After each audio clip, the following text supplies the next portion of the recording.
The ad had been deceptively idyllic. Escape the grind. Spend a week immersed in nature, serving as a vital early warning system. Fire lookout position available. Remote, solitary, rewarding. Rewarding indeed.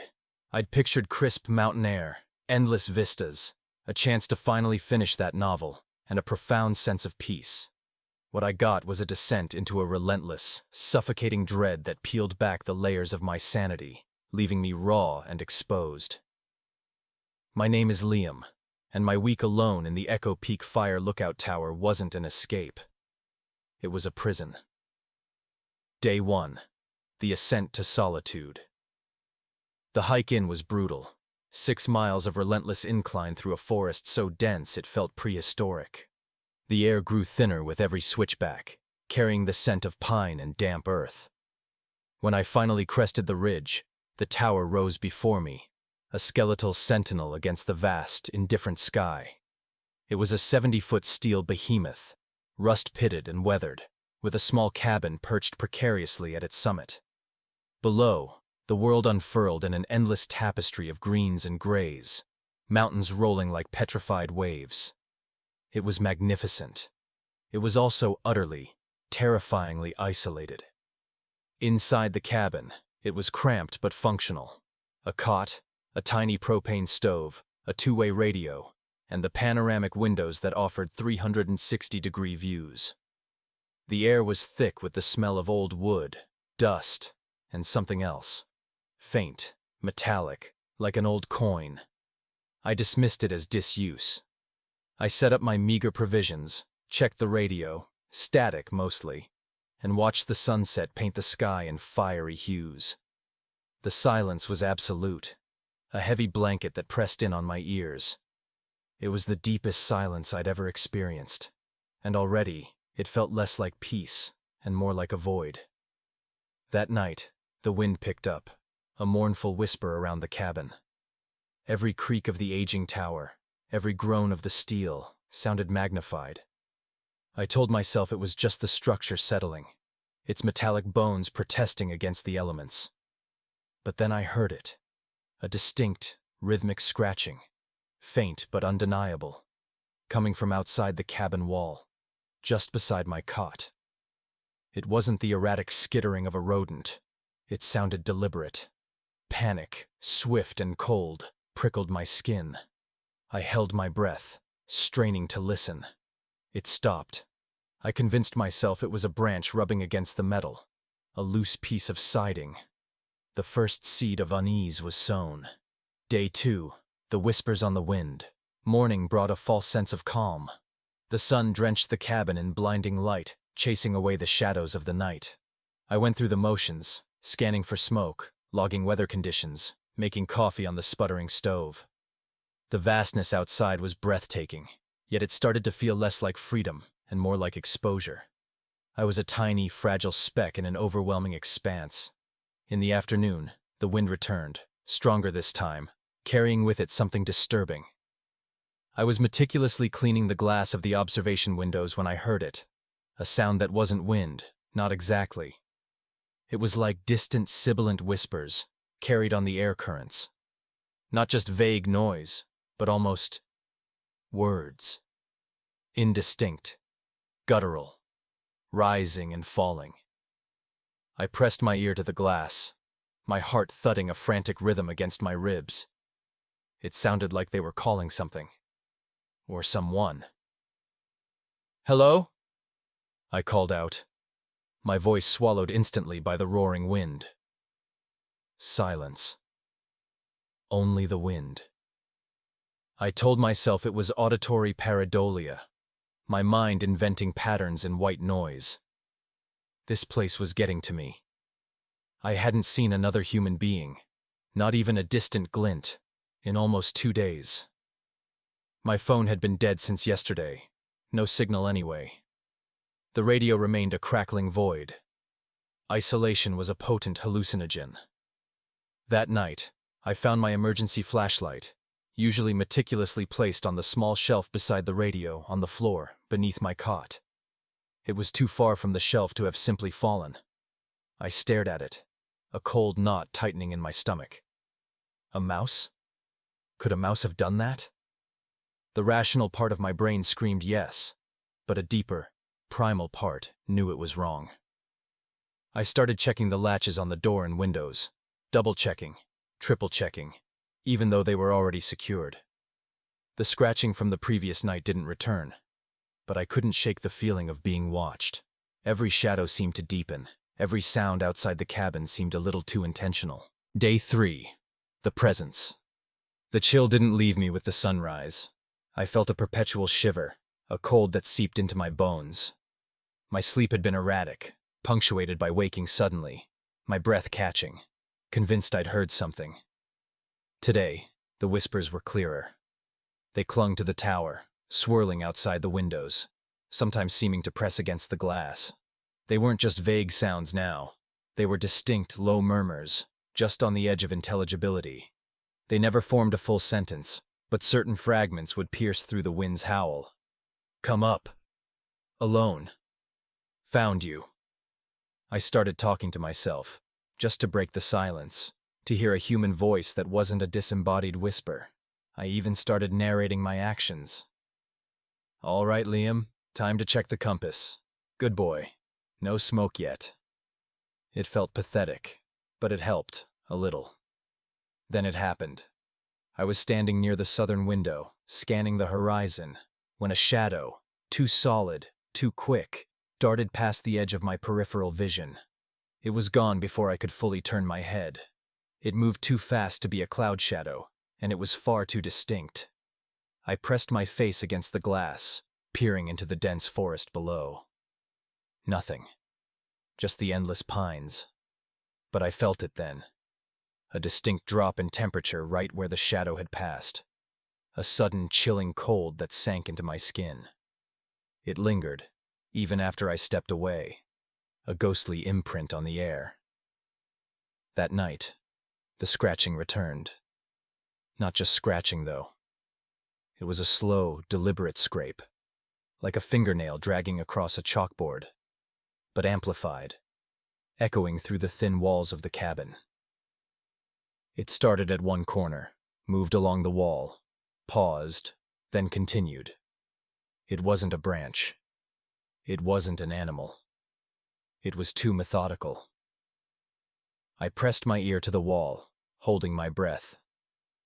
The sound stopped directly where my ear was. Then, a soft, wet thud, as if something heavy and soft had leaned against the exterior of the tower, right where I was. I scrambled back, my heart hammering like a trapped bird. I stared at the wall, my eyes wide, waiting. Nothing. Only the wind. My mind screamed. It knows where I am. It's playing with me. Day 4. The game begins. Sleep was a luxury I could no longer afford. Every creak, every gust of wind, every flicker of my lantern, now burning through its fuel at an alarming rate, sent jolts of fear through me. My eyes were bloodshot, my nerves frayed. The whispers were constant now, a low hum beneath the wind, sometimes seeming to be just outside my ear. I found my journal, where I'd sketched out ideas for my novel, open to a blank page. On it, scrawled in faint, shaky letters that were unmistakably my handwriting, was a single word. Come. My blood ran cold. I hadn't touched that journal since the first day. I stared at the word, my own handwriting a horrifying testament to something impossible. Had I done it in a half-dream? No. It was too precise, too deliberate. I went to the radio, desperate. Hello? Can anyone hear me? This is Echo Peak Lookout, Liam. I need assistance. I repeat, I need assistance. Just static. Always static. The feeling of being watched was overwhelming. I started seeing movement in the periphery of my vision constantly. A flicker below the window, a shift in the shadow by the door. I saw figures in the shapes of the trees outside, tall and gaunt, their branches like skeletal arms reaching. Were they real? Or was I finally losing it? As dusk bled across the sky, painting the world in sickly purples and oranges, I heard a new sound. It wasn't a scratch or a whisper. It was a rhythmic tapping, faint at first, then growing louder, methodical and slow. Tap, tap, tap. It was coming from below the tower, from the base of the steel structure. I crept to the window, my heart a frozen lump in my chest, and peered down.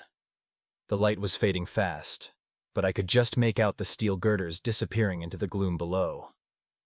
The tapping continued.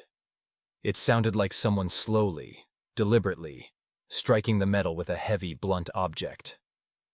One thought consumed me. It's climbing. Day 5. The ascent. Panic was a living, breathing thing inside me now. The tapping continued through the night, sometimes pausing, sometimes resuming lower down, sometimes directly beneath the cabin floor.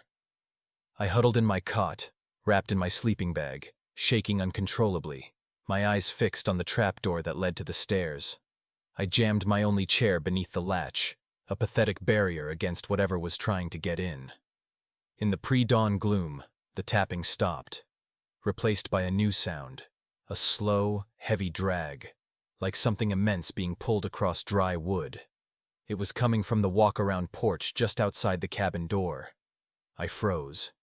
It was up here. It wasn't climbing the structure. It was on the same level. I clapped my hands over my ears, squeezing my eyes shut, rocking back and forth. "No, no, no," I whimpered. A single resounding thump caused the entire cabin to shudder. It sounded like something had been dropped, heavily, onto the porch right outside my door. Then, silence. A silence more terrifying than any noise. I lay there, rigid, listening for what felt like hours. When I finally, tentatively, opened my eyes, the first rays of morning light were filtering through the windows. I slowly, painstakingly, crawled towards the door, peeking through the narrow gap where the curtains didn't quite meet. My breath hitched. On the porch, directly in front of my door, was a single black, worn-out work boot. It wasn't mine. It looked old, almost decayed, and strangely, unnaturally dry. Like it had been sitting there for years, forgotten. But it hadn't been there yesterday. I knew it. And its presence, so deliberate, so close, felt like a message. That day, the paranoia reached its peak. I barricaded the door with my small table, overturned. I stacked empty water bottles by the windows, hoping their clatter would alert me. I stopped looking out, trying to ignore the whispers, the fleeting shadows. But they wouldn't let me. I saw a face. A gaunt, pale face with eyes like black pits, for less than a second, pressed against the northern window before vanishing. I screamed, a raw, ragged sound, and collapsed, sobbing. My food supplies were dwindling. I had no appetite but forced down a few bites of a granola bar. My water ran low. The radio was dead, truly dead now. The lantern was flickering, spitting its last fumes. I was alone, truly alone, and whatever was out there, it wasn't just observing. It was playing, and it was getting closer to the checkmate. Day 6. The unveiling. The air in the cabin was thick with dread, with the smell of my own fear. I hadn't slept in over 48 hours. I was hallucinating constantly. The walls seemed to ripple, the shadows danced, the whispers coalesced into faint, insistent commands. "Let me in. It's cold out here. We want to see you." I huddled in the corner, clutching my multi-tool, the only thing that felt remotely like a weapon. The sun had set hours ago, plunging the world into a blackness so profound it felt like a physical weight. The wind was a roaring beast tonight, but beneath its howl, a new sound began. It started as a low groan, coming from outside the tower structure, but resonating through the entire metal framework. It wasn't the wind. It was deep, resonant, like something massive clearing its throat. The tower itself seemed to tremble. Then, The groaning rose in pitch, morphing into a sound that was undeniably a voice. It was guttural, ancient, and distorted, as if speaking through water, but the words were clear. Liam, we see you.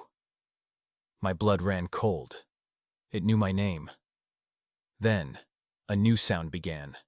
A scraping sound, not just on the cabin walls, but on the metal supports of the tower. It sounded like incredibly long, sharp claws being dragged slowly, deliberately, up the steel girders. Scrape, scrape, scrape. Each sound reverberated through the cabin, echoing in my skull. It was climbing. And it wasn't just one. I heard multiple distinct scraping sounds from different directions, all ascending. I scrambled to the north window, unable to resist. Through the darkness, silhouetted against the faintest glow of the distant city lights, I saw them. Not one, but 3 figures, impossibly tall and unnaturally thin, their limbs long and spindly. They were climbing the tower, not with ropes or ladders, but directly, their bodies distorted, their movements jerky and inhuman. Their heads were too small for their frames, or perhaps they had no discernible heads, just a suggestion of one, a dark, featureless mass against the sky.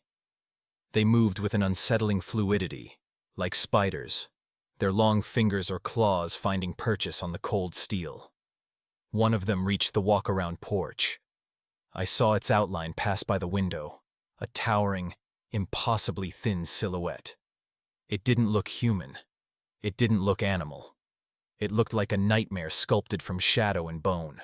Then, a sound that ripped through me like a physical blow, the creak of the trapdoor latch. I'd barricaded it, but it was giving way. The chair I'd jammed beneath it skittered across the floor. Panic seized me. I had to get out. But where? The stairs led down to them. The cabin was my tomb. My eyes fell on the emergency hatch. It was a narrow, seldom-used opening on the roof, meant for extreme weather or repairs. My only chance. Day 7. The desperate descent. The sounds of the things on the porch were terrifying now. Heavy thumps, the brushing of rough fabric, and that guttural, ancient breathing, right outside my door. The trapdoor groaned, then a splintering crack echoed through the cabin. I had seconds. With a surge of adrenaline I didn't know I had, I shoved aside the cot, revealing the small, rusted ladder leading to the roof hatch. My hands were shaking so violently I could barely grip the rungs. I fumbled with the latch, the metal cold and slick with terror sweat. A final, deafening crack, and the trapdoor burst open. I didn't look down. I just climbed, scrambled. My fingers tore on the rough metal of the hatch. Just as I forced it open, a long, black, impossibly thin arm shot up from the opening below, its fingers splayed, reaching for my ankle. I screamed, reflexively kicking out, and felt a sickening thump as my boot connected with something impossibly hard. I pulled myself through the hatch, gasping for air, the night wind a brutal shock against my face. The stars wheeled above, uncaring. I scrambled onto the roof, not daring to look back at the open hatch, where I could hear the sounds of movement, heavy and deliberate, within the cabin. But I wasn't safe. The tower was tall, yes, but the figures I'd seen were even taller, and they were on the ground, climbing. I looked over the edge. 70 feet. No, 80 feet now, my shaking legs adding to the height. The only way down was the same steel ladder I'd used to come up. Taking a deep, shuddering breath, I began my descent. Every rung was a prayer. I could hear them below, in the cabin, moving things around, their eerie whispers carried on the wind. It sounded like they were searching. For me. Halfway down, my foot slipped. I dangled for a horrifying moment, my hands screaming in pain, before I found purchase again. I risked a glance down. Nothing. Just the dark, shifting forest below. But then, a faint, rhythmic thump-thump-thump started from the darkness beneath the tower. Not climbing, but moving around the base, fast. They were encircling it, waiting.